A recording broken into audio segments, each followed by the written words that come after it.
Owner financing. Let's talk about owner financing. Can you turn any deal into an owner financing deal? Well, no, of course you can't. Sellers want their money and they're actually unlikely to do an owner financing deal or even consider owner financing. Buyers may not qualify for a traditional mortgage. They may need to do something quickly. They may have bad credit. The benefit to the buyers include the closing fees are much less. Some buyers have big income and or have good cash flow and lousy credit, and they're used to going through life with everything being terms or price. They know if they want to get a good deal, then they have to pay cash, but they may not be able to, yet they have enough cash, perhaps, to induce a seller to do an owner financing deal. Now, sellers generally will get a much better deal if they accept an owner financing deal, and the buyer gets to a property they could not qualify for. The reasons that sellers don't want to do owner financing obviously include the fact that they want the money. They're afraid that this buyer won't pay. They've never done it before and they've heard bad stories about it. And if the buyer fails to perform, then the seller would have to foreclose on the home to get it back. And maybe the buyer destroyed the property in the meantime. And then the seller doesn't want to have to go back and deal with that. But these deals can be done, and I've done them before with investors that did not think that they would do an owner financing deal. So how do you induce a seller to do an owner financing deal? And let's go through that. Give them an offer they cannot refuse. Give them a higher purchase price. Give them a large down payment. Offer them a higher interest rate. Use the buy here, pay here illustration. You've all driven down the road and seen those car lots that say buy here, pay here. They really don't want you to pay them to pay the car off. What they like is for you to buy the car, pay them a big upfront fee, pay them for a few months or a year, and then default and give them the car back so they can sell it again. Remind the seller that they can keep the down payment and they get the house back if the buyer defaults.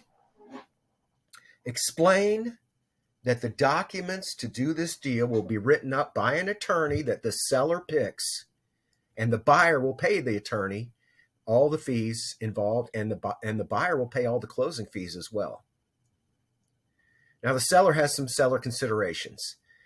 The biggest one that I've seen over the years is if a seller owns the property at a really low basis, they're going to have to pay tax on money that they did not receive.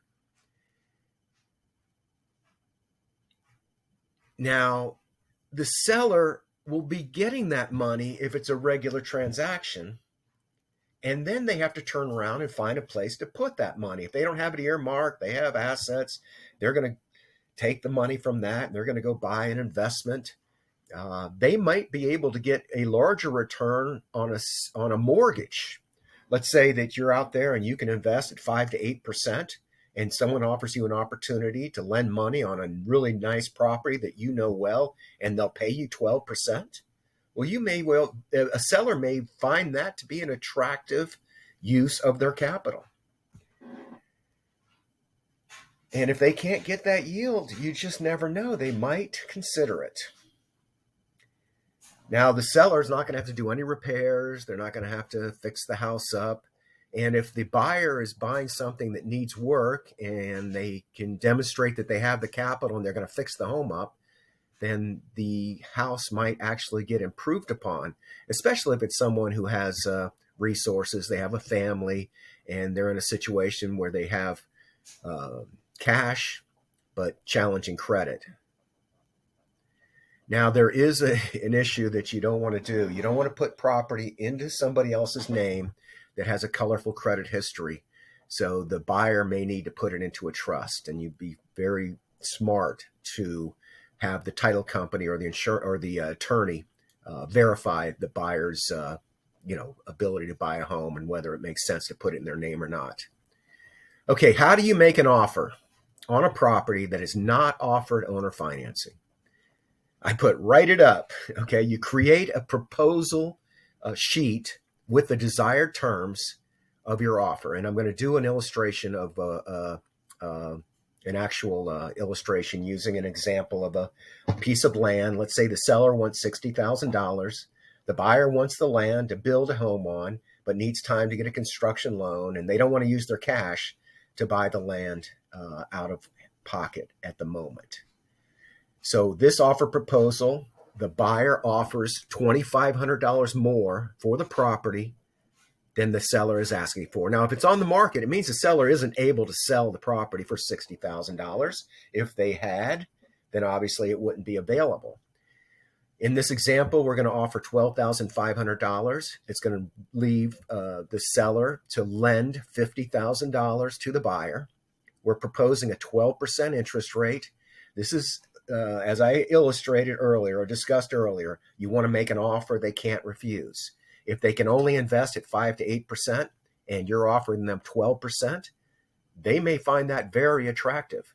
The monthly payments are going to be $500. We're going to propose interest only and a 2-year balloon.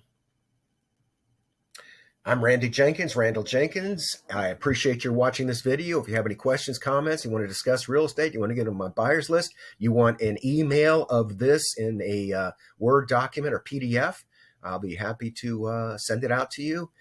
There's a lot of competition for your business, and you can go do business with anybody you want. In fact, you read my article on why you don't even need a realtor. But then again, read my other article that says why you better have a realtor.